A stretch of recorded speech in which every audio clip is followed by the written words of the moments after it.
first. Make sure that's on. Brilliant. Okay, and then I'm going to do the same here. Okay, so to begin, are you able to just describe generally the impact right now that flight noise disruptions are having on Brisbane residents generally? Yeah. The situation is that Brisbane residents in over 226 suburbs have been exposed to flight path noise. That number 226 comes from Air Services. That's the government-owned corporation that looks after flight paths. The number is about families and communities in those suburbs that have submitted complaints. So you got to imagine that there is noise already everywhere in the city. There is construction noise, there's dogs barking, there is loud music, and people, either affected by it or not, they might decide to complain or not. But it actually takes like a bit of a tipping point. Like once you're really, annoyed about it, then eventually kind of say, okay, I've had enough. So it actually is about the frequency, the volume, the low altitude and so forth. And so people have then made a decision to complain.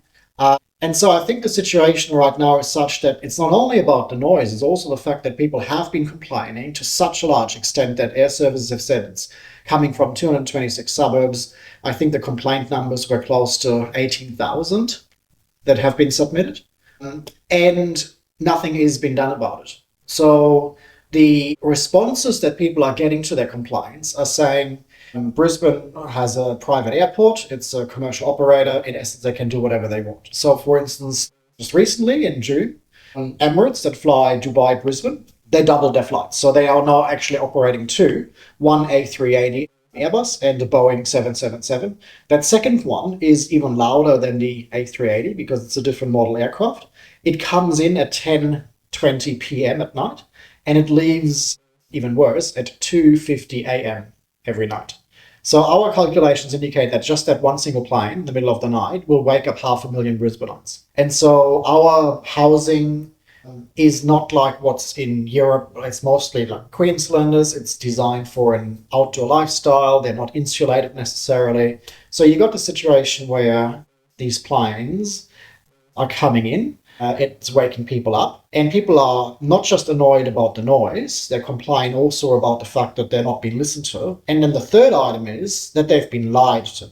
So this is really the most crucial part in our advocacy, that everyone was told that this would be great for Brisbane because the second runway will enable the airport to take flights away from people and direct them over water, away from residential areas. And now that this is all in operation, the airport turned around and Air Services turned around and said, oh, whoopsie, we made a mistake. We didn't realize that Brisbane has particular wind patterns that have been operating for centuries. That means planes prefer, because of safety and them, taking off into the wind, for the planes to prefer to fly over people. It is a complete deception and misleading kind of engagement that happened prior to the launch of this runway, where they knew all the physicalities, they knew the science, they knew the weather patterns, they knew what was going on in Brisbane, they kept quiet about it. They kind of told people furfies in order to get the approval. And now that it's in place, they say, well, the concrete has set, whoopsie, too bad, so sad, just, suck it up. And we won't, because this is not about noise, this is about corrupt behavior. Yeah, exactly. And just on that, can you, in a recent press conference, you were talking about, specialists having to cancel appointments because they were, the next day operations because they were lack of sleep or school students interrupted. Are these the kinds of, things that we're still seeing happen? People are still affected in these ways? The effect is on multiple fronts. There is those very, I think, eye-opening individual cases of, for instance, a surgeon who works at the Children's Hospital, usually operates and helps kids that require surgery. And he says he lives in an area where he can't get any more sleep, which then really impacts on his ability to perform as a surgeon. Now, if you multiply this by all the people affected in 226 suburbs, you all of a sudden get a huge negative, detrimental impact on the economic productivity. So whilst the airport is releasing all these scandal kind of stories about how a curfew would, shut down the entire eastern seaboard, the sun won't rise anymore, that it would be the end of the world as we know it, we all realize that that's all PR stories from Stephen Beckett, who they've hired to oversee these kinds of angst and anxiety stories. But the reality is the economic development, the economic prosperity needs to be balanced with the productivity and the contribution that everyone else makes. So here, even in this office, we are now under a flight path. So later on, they're going to be over this particular area non-stop. And it has an impact on not just, sleep. It's about children's learning. Scientific studies, peer-reviewed papers suggest that even when kids don't complain, it still has a negative impact on their cognition and their learning ability. So near airports, children usually take much longer to pick up writing, numeracy, all those kinds of really basic skills, to the extent that some even are left behind and might have to repeat classes. That can be because they can't hear the teacher. It can also be because the noise is a indirect distraction as well. So even, when they're not necessarily complaining to their teacher or their parents about the noise, it still has that kind of impact. And then there is elderly in care facilities, there's hospitals, there's places of work, there's places of worship, there's outdoor spaces, right? So you can't insulate things like Victoria Park, New Farm Park, Hawthorne Park, because that's our public spaces where people are trying to relax and have a good time, and now they are under an aviation superhighway. Yeah, exactly. And so you mentioned just before about the parallel runway in Brisbane that was constructed in 2020. Seeing a significant degree of, noise impact from before it was constructed to now in 2023, is there a significant difference there? There is a significant difference because, in essence, the entire flight path architecture over Brisbane has changed. So there was already very severe noise impacts on communities that lived under what we call the legacy flight paths, so flight paths that connected the first runway. The difference really is that with the introduction of the second runway, there's obviously more people affected. But what's more is that both sides, in essence, of the equation were both lied to. So the ones that were under the legacy flight paths, they were told by the airport, this is going to be great because it's going to reduce the noise for you. We're going to shift the noise away from you towards some other poor buggers. And they are now waking up to the realization that that actually isn't true. It hasn't been realized. They're still there with the same, if not more, flights that they had previously. So they're kind of asking, well, it wasn't shifted. What did you tell us? It's obviously lies. And the ones that were not affected, they were either not consulted at all. We have communities as far out as Sanford Valley, Upper Brookfield, Cedar Creek. It's like some 40 kilometers away from the airport. Like some of the people that are not really into the subject matter, they said, well, don't live near an airport. Well, 40 kilometers is not near an airport. And so they were never really consulted because at the time that the consultation took place, the flight paths hadn't actually been decided yet. So they were not really intended to actually have any noise anyway, and so no consultation ever reached them, no information, no pamphlets, etc. The only reply that you get from your services is, well, we went to the ECHA. Like, didn't you go to the ECHA? Didn't we all go to the ECHA? Well, we had a little booth at the ECHA. Well, if you go to the ECHA, you're probably not going to line up at some government booth to pick up flyers. You're going to, have your little bag of lollies for the kids and look at the sheep and the dogs and not bother with like some sort of pamphlet from our services that had nothing to do with it. So that is just like giving you this example of the engagement theatre that they are portraying. So there's those that were never consulted, and then those that did realize there is a new runway coming. They were told what I mentioned earlier, which is that it's going to be great. We're going to use this to direct planes in what's called SOT props. SOT props is a technical mode where one runway is used for departures, the other runway for arrivals, and both would be pointing at the water, non-residential areas. So that's not been used at the same percentage as what they told us. In early press releases and in some of the community engagement, they always refer to overwater operations as their number one priority, and they would probably reach that 80 to 90% of the time. They're not reaching it even to 20%. So most of the operational mode is the normal mode where either the city cops arrivals or the city cops departures, but depending on how the wind goes, but you will have flights anyway. So there's no respite. You don't get a break. So even people that relocated from the UK, there were people in our group that said, look, I live near Heathrow Airport, and it wasn't as bad. So that's kind of where we're at in Brisbane. Yeah.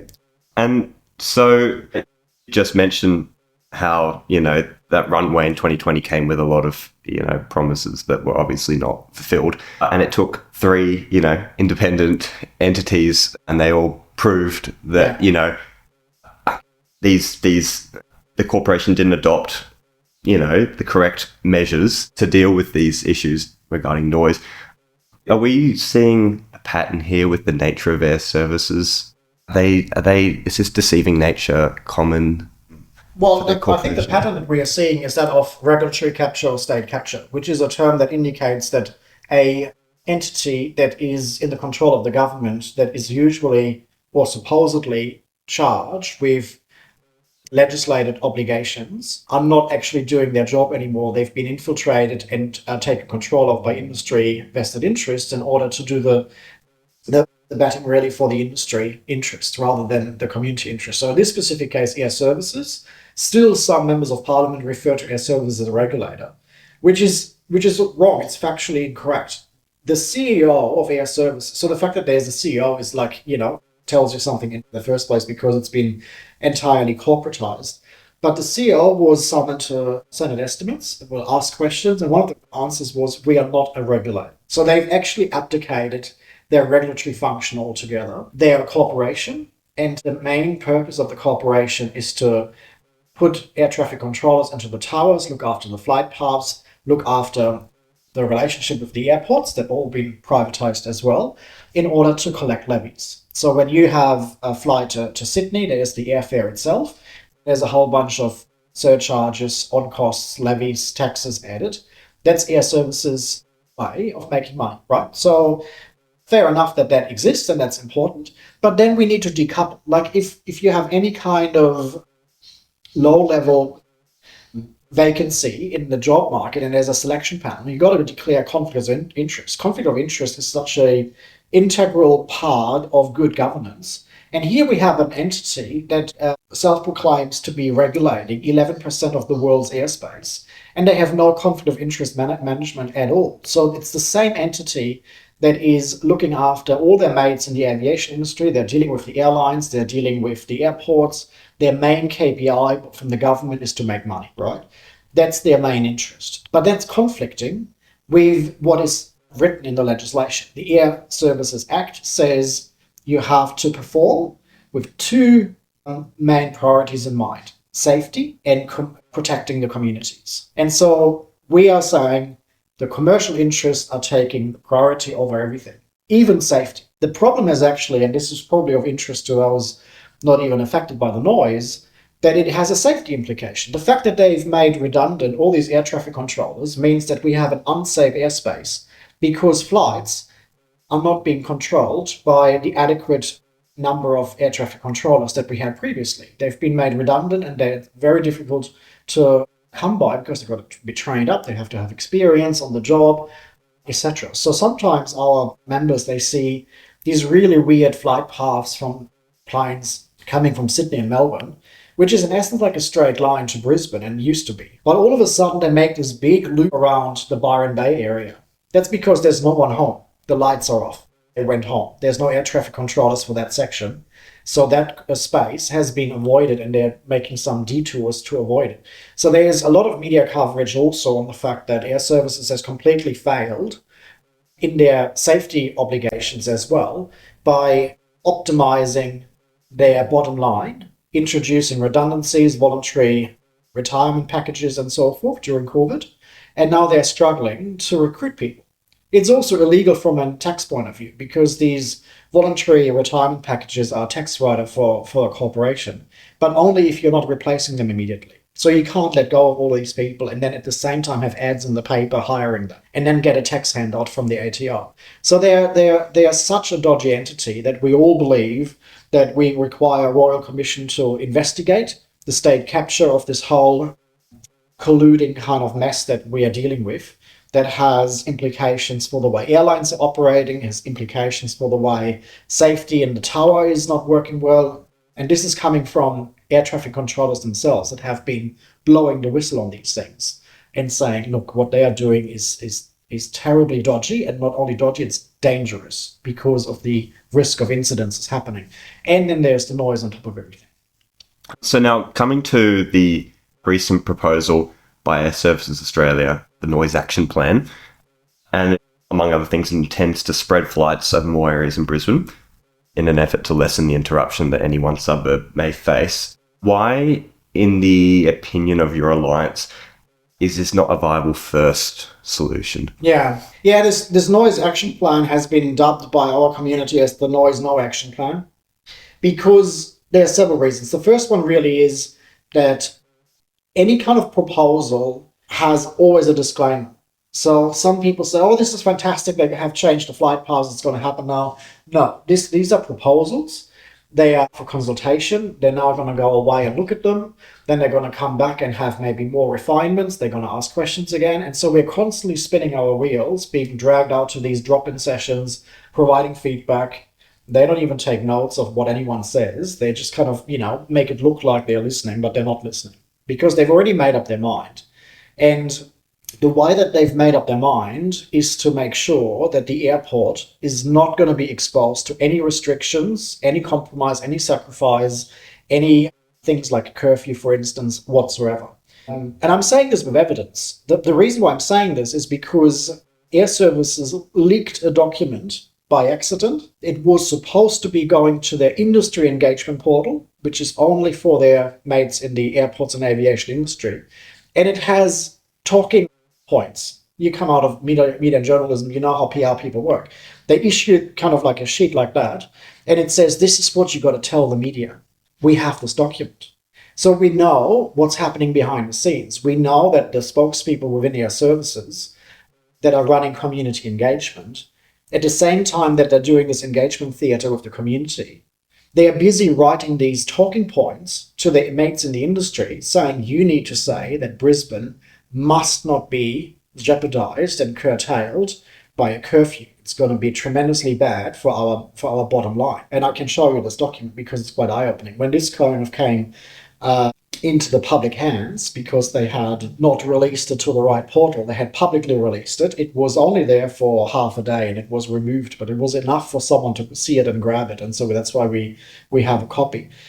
That shows you the true colours, the true phase of Air Services. So the more detailed response of why the noise action plan is not genuine is because of the noise sharing proposition. So noise sharing sounds like something that a lot of people might find appealing. If you're really on the brink of losing it because you're getting 100 flights a day that is supposed to crank up to 100 flights an hour, then you'll grab and hold on to anything. It's like survival instinct. So if they're kind of saying, okay, you're getting 100, we're going to take 50, and 50 will go to some other bugger, and you get a huge reduction. That sounds appealing, but it's another lie, because noise sharing means that they will open up new highways, new flight paths in the sky, right? There's nothing in place to stop the airport or Air Services from operating these new roads in the sky to their full capacity. So if you have a highway that is currently at 100 and Air Service says, oh, let us open up another highway somewhere else.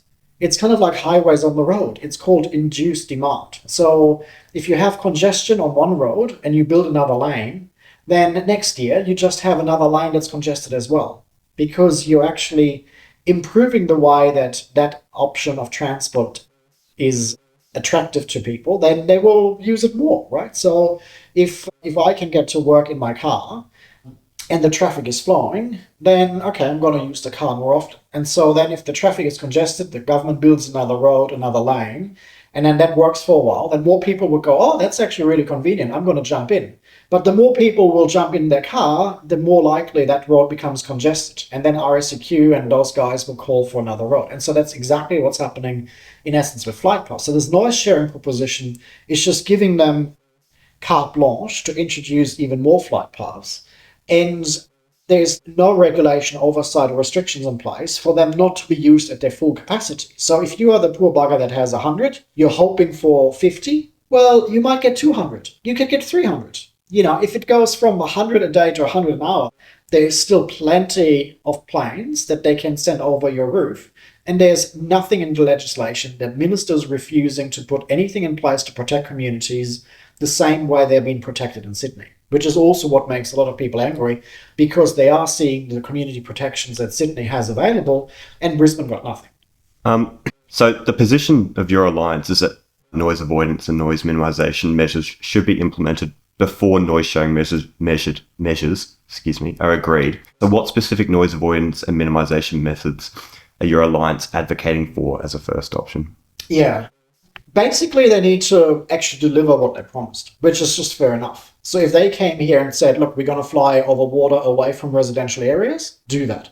If you can't, for reasons of weather or safety, that's your problem. Then you cannot accept as many flights. So if the safety and the weather patterns are such that you can only have 20 flights an hour, then that's your problem. Then this is an airport that is in a spot that can only handle 20 flights an hour. The other thing they need to do is to extend the same protections that Sydney's got to Brisbane. So Sydney, after the protest in the mid-90s, got a federally legislated curfew. They have a demand management system. They have a long-term operating plan. They have a flight cap. They also collected levies to then pay people out for areas that were not livable anymore. There were levies collected to insulate homes, and there was also a much stronger airport community advisory forum set up that is much better than the one we got. Like, ours was in essence gagged from even mentioning a curfew. Like, the terms of reference say, do not mention these things because, it's like the holy water and the vampires and stuff. And so they are not actually performing the way that they are supposed to, if we compare it with Sydney. And the fact that a whole bunch of the measures that Sydney has available are not being extended to Brisbane. And we are asking, well, why not? Like, why is it that our Prime Minister, Anthony Albanese, entered Parliament in May 1996, and both in his maiden speech as well as in subsequent speeches, he said, isn't it fantastic how my people in my seat of Grayndler are protected now by all these measures as a result largely of the coalition government at the time, not the Labour government. And now we're in 2023, and his infrastructure minister, Catherine King, is categorically ruling out any of the same protections to be extended to Brisbane. Like, the two-class system in place here is making people's blood boil. Yeah, it's interesting you mentioned current Prime Minister Anthony Albanese. I was going to ask about him, and obviously, yes, he was for, noise reduction methods back in the 90s. I mean, he made some quite moving speeches about it to Parliament. I was going to ask if we are likely to see, as a result, federal government support on this issue for Brisbane, but I guess evidently you have more or less answered that. We're obviously still operating under the assumption that there's a lot of evidence accumulated that needs to see the light of day. And I think if more people realize this is not just some NIMBYs that are whinging about noise, this is about corruption that meets the definition of the recently launched National Anti-Corruption Commission. We went to their website, we looked at how they define corrupt behavior. We believe that's exactly what we're dealing with. And we actually, through the responses through Senate estimates, through freedom of information requests and documents that we've now obtained, through whistleblowers, we've pieced together the history and the chronology of what happened so far, and it all points to us making a case to the National Anti-Corruption Commission. So that's what we're working towards. That might mean, depending on what kinds of action they will take, that some more drastic measures could potentially be put in place by decree of some of these entities. Having said that, people are also Labour voters. We have coalition voters. We got the Greens votes, we got, the noise doesn't discriminate. Like, Catherine King was at the National Press Club in March and said, the Greens have weaponized it, which is ludicrous. Like, even rusted on coalition and Labour voters found this completely laughable, because everyone here in Brisbane realizes that the Greens at the moment are the only party that are actually even listening to this issue and taking it seriously. Like, she's here in Brisbane wearing her little hard hat, taking photos and publishing announceables for Cross River Rail. Just last week, she was here again, being hosted by the airport to launch the new Jet Zero Council, that is another greenwashing instrument in the aviation industry. And she doesn't see it fit to meet with communities. So people have started to ask the question, why? why is it that they're hating Brisbane so much? Is that the case? And so the more we've asked the question why, we've kind of looked and went down the rabbit hole of the ownership of the airports. And so what happened between Albanese entering Parliament in 1996 and today is that Labor owns the airports.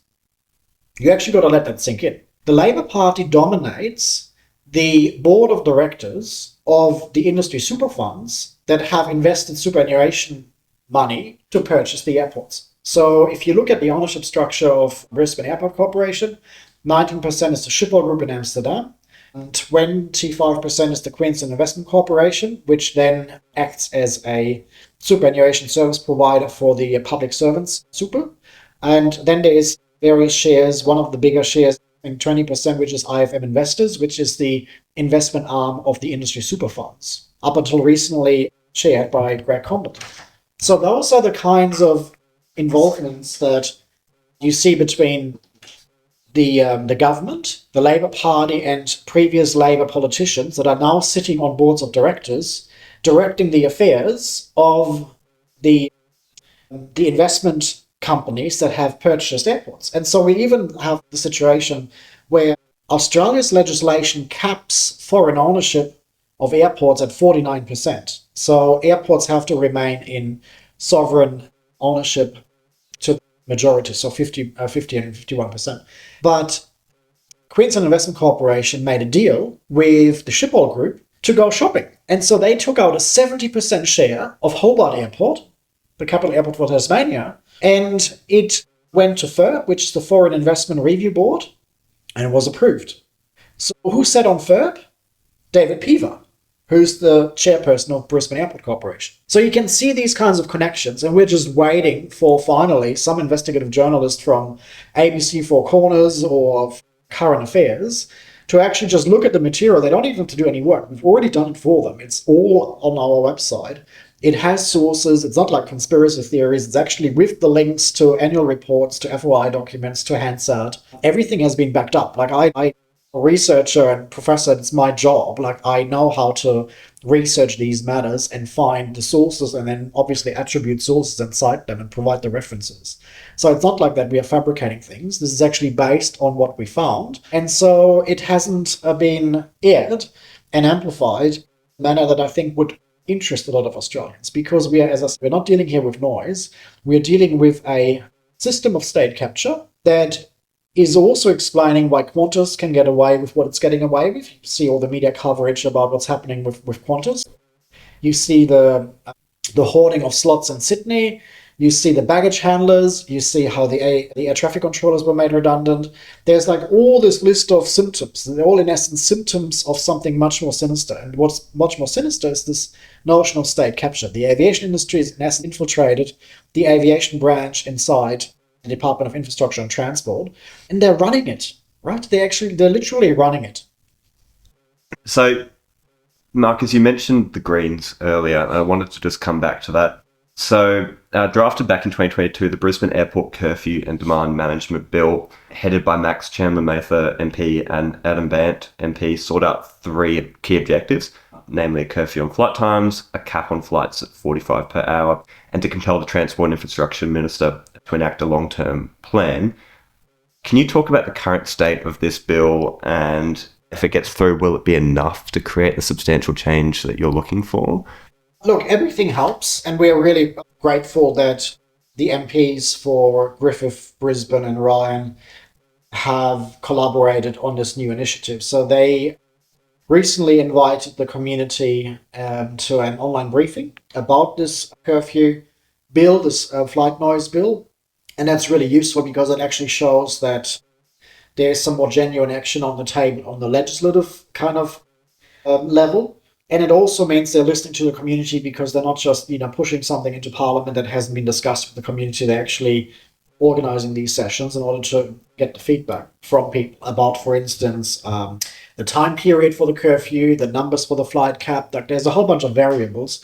And it's important, I think, to listen to the community about what they believe is useful. And so one of the things, for instance, that I noticed that came up in this online session is the fact that the curfew on its own is not going to work because it needs, and this is not just us kind of saying it, international kind of experience for where curfews have been introduced suggests that curfew needs to be bundled with other measures. Otherwise, if you have this curfew kicking in, say at 10 or 11 p.m., then there's going to be like a big, rush period to get in right before the door closes. It's like the pub closes or whatever. Well, quickly, let's get in. So that's why, for instance, in Sydney, it's been coupled with a slot management system and with a flight cap, so that there's some, I suppose, confidence that communities will have as this is rolled out, that it's not going to get abused. And I think it's really important to learn from the experience in Sydney, because whilst the curfew is a great thing there, the slot management system has been abused. In essence, it's its own company, right? So that it has a monopoly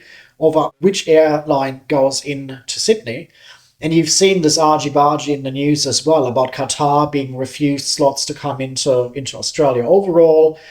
Similarly, there's a whole bunch of, I think, industry friction, let's call it, when it comes to this slot management. So I think being able to look at these kinds of unintended consequences and making sure we're not replicating them in Brisbane is going to be important as well. But the main thing really about the curfew bill is that it comes as a package. It also includes this flight cap. It includes demand for the minister to actually issue a ministerial direction. So those kinds of things are really important to work in tandem, in parallel, because whilst the curfew is the kind of word that triggers the airport and is used in the media, it's important for people to understand that it's really a bunch of measures that have to be put in place at the same time. And that's what they did in Sydney in the 90s, which is why the pieces of legislation, they always have a year at the end. Then it's all in the mid-90s. It's either 95, 96, 97. Yeah, exactly. And so we may have touched on this just before, but just to go clarify, Air Services Australia, and you mentioned this in a recent press conference as well, recently released a solution to significantly reduce the noise impacts of residents by flying over water. And you gave some figures for that, about how much they would reduce the amount of residents that were actually impacted should they fly over water. And can you elaborate a little bit on this proposed solution that they actually provided and why this wasn't done years ago? So there's a number of factors that influence how SOT props, which is that technical term for overwater operations, how that can be operated. So it's the first problem is that when we had our environmental impact statement and the community had a chance to provide feedback, the airport and air services had this SOT props mode, or I call it overwater operation mode, implemented in all the plans as the number one priority. Number one priority means if it is the top of the list, an air traffic controller needs to try and put that in place at all times unless the conditions are not met. But you would first go to that and see if it can be done. That was removed. So now from 6 a.m. to 10 p.m., that mode isn't even in the table, which means that air traffic controllers have no obligation to even try to put it in place. So even if there's periods of low traffic, blue skies, no wind, dry runway, all the kinds of conditions on that, they could just say, oh, but it's too complicated. We need extra staff to then look after SOT props. We don't have the staff because they've all made redundant or they took their voluntary, retirement package. So we just operate over the city because it's easier for us. So the first thing that I believe is a very easy fix that they're still refusing, kicking and screaming, is to actually just go back to what they promised and had in the environmental impact statement and put that back in place. Then the next thing is the other types of conditions that are currently attached to how SOT props must meet certain safety requirements. So I mentioned whether the runway is wet or dry, whether there is a tailwind or headwind of certain wind speeds, cloud cover and the altitude of the cloud cover, the volume of traffic right now. And so there's a whole bunch of these other factors. Obviously, the climatic factors are outside our control, but the tipping points of thresholds can be influenced through CASA. And so Air Services and BAC have been going to CASA. It's kind of saying, can we change, for instance, this tail knot limitation from where it is right now, 5 to 10? And so CASA looked at it for a year and a half, which is whilst, the airport makes a lot of money, CASA looking at this ladder, I'm looking at the letter again the next day, and the next day, and another day, and then a year later, they eventually say, oh no. Okay, then the airport goes back and says, what about 7? So there's another letter sent that says, oh, what about, we don't go all the way to 10, we go to 7. It sounds like compromise. No, Casa, would you agree? They look at it again, looked again for another year. But the actual review periods that Casa sits on this decision is completely ridiculous.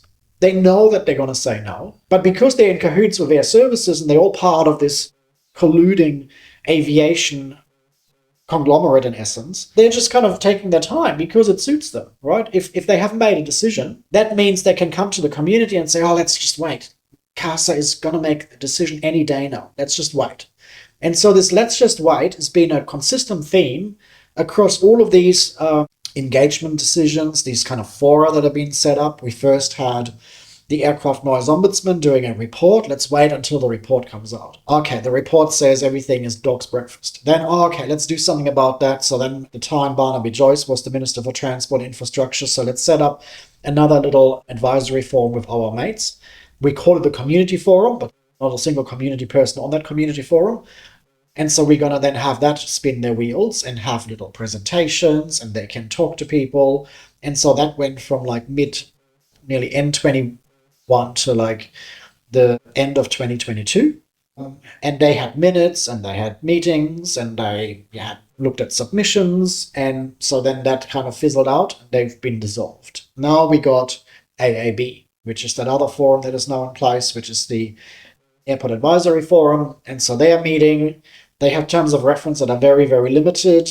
They have no budget. They have no authority. They are this kind of advisory forum to the minister. But the minister has said, I'm not going to be interested in any of the kinds of things you want to put in place. So then we kind of say, well, what's that going to do? And there's these submissions to CASA, where CASA sits on things for a long time. So it's been dragged out just so that we are worn down. But giving credit to all our community members, if anything, we get more people.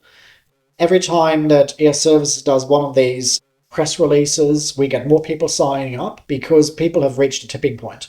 The tipping point of actually now not being able to ignore it anymore. Maybe in the beginning you were in an area where it wasn't as bad. Now they are like furious. And so if you look at our numbers, they're just going up and up and up.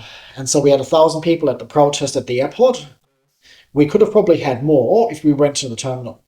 The thing around the protest is that we needed something that was a bit of a low-hanging fruit, that people that have never had a reason to protest, they've never actually attended a protest, they would feel comfortable going. So it was very family-friendly. There was no disruption. We had the police look after safety and road blockage and so forth. So the disruption was very, very minimal, and we went to the office building that was closed on a Saturday. So we didn't even disrupt BAC's operations. And that was all part of our strategy to create something that this end of our community that are kind of protest novices would feel comfortable to come out and show their support. And that worked really well. But we had so many messages from people that said, I'm not going to go. I'm going to wait until we really, put the blowtorch on the airport. And so I think once we actually escalate matters, and protest really has to have disruption in order to be effective. I mean, the media coverage was piss poor. From the June protest, there was hardly anything other than a short story in Channel 7. So we still have that other card to play, which is to actually escalate matters the same way that Sydney communities had to do in order to get their community protections in place. Yeah, that's really comforting to hear that your alliance is willing to escalate things should it, be required to do so. I think that's important. Did want to bring you back to another recent press conference in which you spoke of the changes that Air Service Australia made to the way they conduct their engagement sessions. You may have touched on this before, but you suggested that the replacement of the town hall meetings with drop-in sessions essentially negates the community's ability to listen to each other's concerns. But Air Service Australia claims that this is due to the fact that town hall meetings usually result in a small minority of people dominating the discussion, and that drop-in sessions allow for everyone to ask their questions and participate in discussions with the Air Services team. So what's your response to this? That response is rubbish.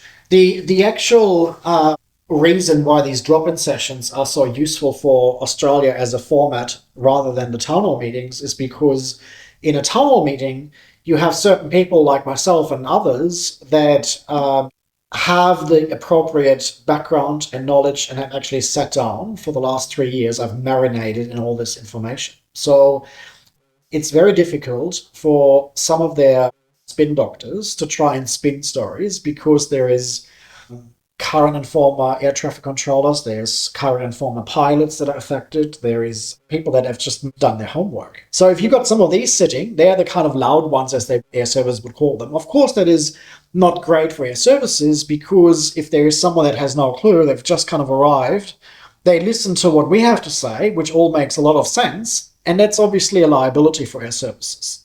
And so the reason why they switched from town halls to these drop-in sessions is because with individuals, they just take them by the hand.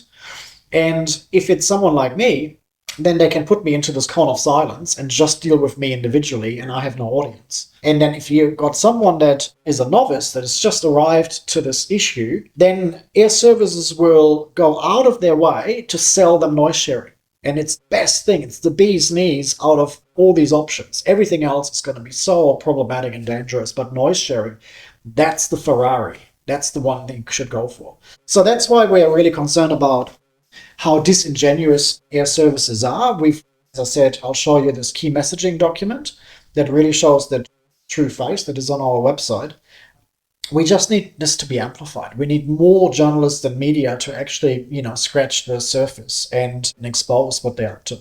Yeah, exactly. And so my final formal question for you, again, we may have touched on this, but just to clarify, what is the best way right now that disgruntled Brisbane residents can actually take significant, substantial action against the BAC and Air Services Australia, but for some notable change? What's the best way right now? It's a bit of a subjective thing because what's the best for a particular person in a particular geographic area, it has a whole bunch of different factors. So I can really only answer this speaking on behalf of BFPCA and what our strategic kind of plan is. And I've mentioned multiple times in public engagements that we follow a 5-pronged approach. We are working on our political advocacy, and that continues. So, for instance, we've just had our new petition, this time to state parliament, close, and we are now looking at putting pressure on state MPs to come out in public support for that petition and the petition's demands. That petition is written to actually allude to the fact that state has responsibilities. So whilst aviation is a federal matter, some of the fallout is in the area of schools, education, state matter. The fallout is in health, air pollution, ultrafine particles, tank water, etc., mental health, people being suicidal, and air services sending the police into their house to conduct welfare checks, state matter. Health is a state matter largely. Political donations, state capture, the way that corporations are now whitewashing their donations to the Business Council of Australia that BAC has directors on the board of. And then they get channeled back into the party system, is largely a state matter because the state can actually put something in place to stop them from doing that. And then finally, the land use planning. So the fact that there's developments like Bulimba Barracks in Bulimba, where the airport is demanding that a covenant is going to be installed, where residents in essence have to sign a contract that says you must not comply. You were told you're going to be living in essence an unlivable area. So if you decide to buy an apartment in this area that is in an unlivable area, do not comply, and that is unlivable. Now, whether that is going to proceed or not, the fact that they are saying that and they're demanding that the covenant is going to be installed is in essence them accepting liability, because what is it that makes this particular area unlivable because of the noise? And then you go 1 meter over the border and there's all these houses and apartments in the existing Bulimba neighborhood. So they're not unlivable, right? So the fact that they're now focusing on these new developments in like Hamilton Portside and the other side of the river is quite peculiar. But again, coming back to land use planning and urban planning, that's a state matter as well. So there's the political advocacy. The second thing we do is obviously trying to build the movement and numbers and to get everyone on this learning journey to understand what we're really dealing with. Like noise is a symptom, the actual underlying cause is state capture. And we put this very detailed manner on our website. We just got to find, I think, better ways to, I suppose, convey the information. It is very complicated and has a lot of moving points, and there's a level of complexity in it. We've got to find ways to convey this so it's accessible and people understand. And that's largely happening, but it's a slow and difficult process. And there's obviously always new people arriving now and signing up to us that are just in essence starting from scratch. So getting them up to speed with what we're dealing with is something we're working. Third one is technical. So we have a technical advisory board that is made up of pilots, ATCs, those that are in know about the technicalities, because the other tactic that Air Service is using is dragging lay people into technical territory where you're just on thin ice. Like, you can't argue when you don't know what's SOT props, what's all this terminology, what about fog and wind and, wet runway. And so people get bedazzled by Air Services, technical guys, and then all of a sudden, you can't argue with any of this if you're not a subject matter expert. So we got our own subject matter experts that are debunking and demystifying some of this stuff, and we are writing submissions that have been technically checked. So for instance, we do know that SOT props can be reintroduced through what's called a local instruction, and would only take 2 weeks. That's like consultants that are operating internationally in places like Amsterdam, Dubai, Heathrow. We've paid them through our donations we've collected to assess, and not even assess. We've actually have the whole document, the noise abatement document for Brisbane, amended so it's technically sound. It can be taken as is. We've done the homework for Air Services. All they need to do is take the document and put it in place. And they've refused since we launched. We've submitted to them in, I think, a year ago, in September 2022. The fourth one is legal. We are behind the scenes investigating legal options. But because of confidentiality and legal privilege, we haven't put that on our website. And the last one is around shareholder activism, which is, as I mentioned earlier, there is obviously a lot going on with the ownership structures and how these industry super funds are all claiming to adhere to ESG principles, which is environmental, social, and governance principles, which is UN investment principles around ethical investment. Well, we believe their investment is unethical for these reasons. People being lied to, the environmental side, the social side, the health side. So what we are currently working on is a shareholder activism campaign that will go after the owners of the airports, and that we will also expose how the Labour Party has a lot of their fingers in the pie when it comes to the industry super funds. And that's part of the reason why they are so adamantly refusing to put any restrictions in place, because it would hurt their investment. So I think the thing that we're hoping people will do is sign up to our newsletter. That's the easiest way to keep up to date with what's happening on all these 5 fronts. We mounting more protests, more campaigns. We are trying to amplify some of the evidence so that the needle really moves away from the noise issue and more towards the state capture issue, because this is also unfolding in Western Sydney. The new airport there it's not actually operating. That's just a time bomb. It's just a bomb waiting to explode politically, because they're using the same tactics. And we've been liaising with some of the groups down in Sydney, also in Melbourne, for the 3rd runway in Melbourne. And the toolbox of trickery is just exactly what's been happening in Brisbane. So we're kind of saying what's happening in Brisbane is just going to be your near future. So unless you pay attention to all these ways that they are telling you furphies and lies, you'll be exposed to the same kind of debacle that's happening here in Brisbane. And it will come to haunt them. Like, this is just waiting to happen, unless we have a royal commission into the aviation industry and we put some checks and balances in place that have been entirely removed. Brilliant. Well, Marcus, that's all the formal questions I have for you. I guess now I'd like to open the floor to you if there's anything I've missed. I imagine there probably is. Look, I think the most interesting part really is to go through this, what we call the 60 reasons to protest. So we had this idea to publish one reason to protest each day for 60 days in the lead up to our June protest. And so that's why it's 60 reasons, because we ran it for 60 days. They're on the website. And I think some of them, when different people are interested in different areas, some people are interested in property. Like, people don't realize, for instance, that the government has commissioned a property study by the property company JLL that was attached to the environmental impact assessment for the Western Sydney airport that looked at all airports in Australia. And so for Brisbane, they found a 10.67% decline of property values. So even if someone is saying, oh, I'm a plain spotter, I don't care, this is great. I love watching the A380 go over my roof at 300 meters and I can see the eye color of the pilot. Well, you might be interested in your property prices going down by 10%. And then people will say, oh, but they're all going up. And I say, well, if your property went up from, 1 million to 1.1 million, maybe it should have been going up to 1.2 or 1.3 million, and you don't know. So the fact that you're happy that it went up from 1 to 1.1 doesn't actually give you an indication of whether you're missing out on this built-in decrease that is just a factor across the board of places under the flight paths. So there's that. There is the case that we are mounting around the corrupt behavior. So we are looking at the kinds of approval process that happened. And so what people find quite outrageous is the fact that when Malcolm Turnbull approved the EBPC, which is the Environmental Protection Biodiversity Act's kind of referral that is required to do such a big infrastructure development, that was in 2007, he attached conditions. He told air services, yes, you can do this, but, and then there were conditions, and one of the conditions is you must verify the noise forecast assumptions closer to the launch of the new airspace, the new flight path design. What did air services do? Went to their mates in the airport in BAC and said, oh, Turnbull gave us our bit of homework. Can you help us with the homework? Can you do the homework? Airport said, of course, we'd love to help you.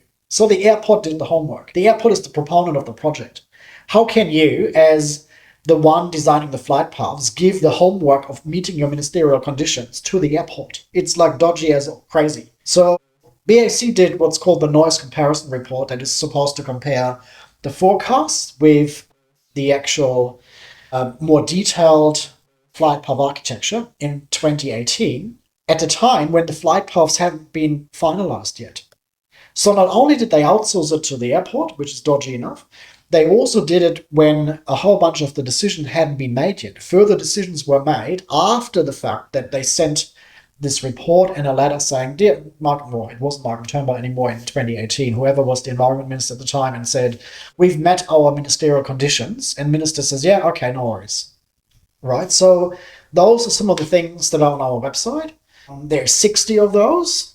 And I think once people start reading them, they will just kind of realize this is not noise anymore that we're dealing with. This is like a very colluding, nepotistic, corrupt kind of mess that requires to be disentangled and checks and balances put in place to prevent this from happening further. And I would argue even that this is not limited to the aviation industry. I mean, we've seen royal commissions now into the disability sector, aged care, into the gambling industry, into fossil fuels, into the banking and finance area. So for decades even, since pretty much Ronald Reagan and Margaret Thatcher, we've been voting for neoliberal kinds of policies that are all about industry self-regulation. So if you let industry fester and they do their own thing under self-regulation, and you corporatize and privatize, and you let them do their own thing, they will just optimize everything for making money, and all the community protections fall by the wayside, and that's exactly what happens. So it's a kind of a result of us having not paid attention to community protections. We've lost our ability to actually realize that regulation has merit. Regulation is always saying, oh, we've got to cut red tape. Regulation is bad. We got to remove all these kinds of things because business got to be able to do its thing. Well, business is doing its thing now. We got the airport, it's a business. Air service is a business. The minister sits on boards and hosts all these industry guys. So in essence, she's not a minister anymore. She's just a business lady that is just counting money and has completely forgotten why she was elected. So we are dealing with a complete regulatory vacuum when no one is looking after the community. The only thing that they got in place is to send the police into people's homes when there is risk of self-harm and suicide. Yeah. No, it's evidently a lot deeper than I was first aware. But that's really, really insightful. And so I guess I can probably safely stop the recording now. I think that's probably all the formal stuff